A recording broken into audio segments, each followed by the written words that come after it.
Hi guys, welcome back. I'm Jennifer with Scissorsandlove.com, and it's time for a Tuesday tip on Wednesday.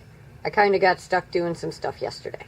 Alright, so if you're like me, you love punches and you love die cuts. And you have a whole bunch of these strips. These are just where I punched out the shapes I needed, and this is what's left over. Well, today I'm going to show you something you can do with these a few times before you throw them away. We're going to upcycle and do some double duty. Okay, so what I have here is just a plain sheet of white, Whisper White cardstock. And I'm going to take this large panel that I have from when I punched out a whole bunch of Halloween items for some cards.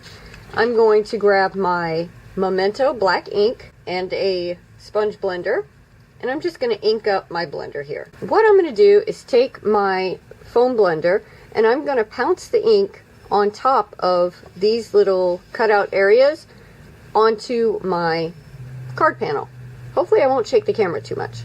Alright, now I have all of these pounced on here the way I want them, and let's see what happens when I pull up my paper. Using leftover punched paper as a stencil, now I have made some of my own Halloween themed designer series paper. Let's do one more.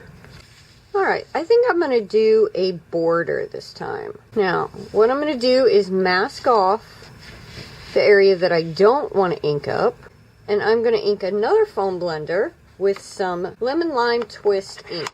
This is one of the new in colors, and I'm just going to ink that up, and I'm going to pounce again right on top of this area right here. Alright, I'm going to hold this down.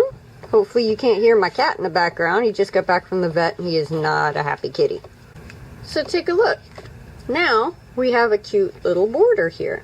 The sky's the limit with these guys, but the point is, just because you have a piece of paper with some holes in it doesn't mean you have a piece of garbage. Okay? Make a folder, hang on to these, and you never know when you might want to use them as some background stencils.